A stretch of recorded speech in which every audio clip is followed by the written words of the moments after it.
Assalamu alaikum warahmatullahi ta'ala wabarakatuh. Allahumma salli ala sayyidina Muhammad al-Fatih lima qulqati ma sabaqa nasir al-haqi bil haqq wa hadi ila siratal mustaqim wa ala alihi wa qadarihi wa miqdaril azim. An uwa mana muku barka da wannan lokaci da fatan kuma kowa yayi ni lafiya. Alkhairin da ke cikin wannan rana Allah ya sada mu da shi. Sharrin da ke cikin wannan rana Allah ya kuma ya kare mu alfarma sayyidina Muhammad sallallahu alaihi wasallam. Dan uwa yau ma da mun zo muku da wani sabon sirri mai albarka kamar yadda zamu ku bayani akai. To shi wannan sirri ana yin sa ne dai kamar haka.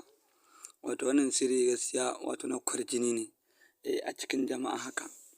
Indai kana so ka yi kwarjini a cikin jama'a ko kuma ana so a je gaban wani a je a yi mar magana kuma duk gaba ɗaya an kasa kowa zai iya cewa shi ba zai iya zuwa ba. To wallahi ka gwada yin wannan ka gani. Ko gaban waye ka je duk abin da ka ga dama za ka je ka gaya kuma insha Allahu zai amince a dukkan abin da ka ce mar. Insha Allahu duk kwarjininsa kuma insha Allahu in ka je kai shi ya ga kwarjininka. In dai ka wannan sirri mai albarka. To wannan sirri ana yin sa ne dai kamar haka. Kamar yadda kuka ga wannan hatimi ana rubuta haka. Daga zarar ka rubuta wannan hatimi ga yana ana yin sa kamar haka. To za a rubuta ƙulya. Ƙulya za a rubuta ne ƙafa uku.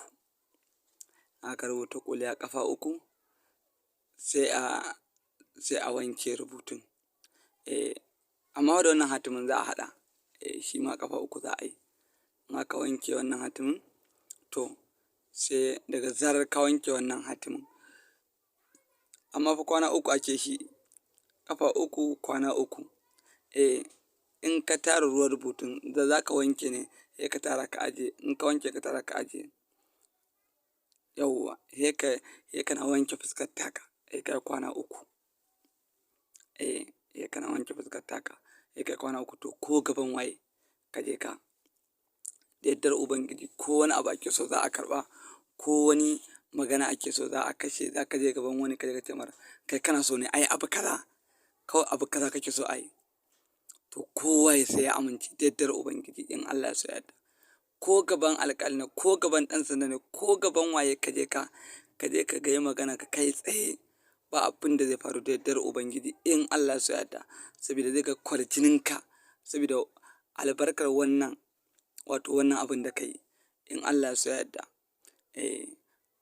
Ɗan uwa dukkanin abubuwan dai da muke saki wato in dai kuna so kuna samun abubuwan mu to sai ku danna mana subscribe sannan kuma ku danna mana alamar ƙararrawa domin duk abin da muka saki kowa ya amfana da shi ko kuma duk abin da muka saki za ka ga mun saki abin a lokacin. Duk lokacin da muka saki za ka gani da yardar Ubangiji. Allah ya bamu sa'a Allah ya sa mu.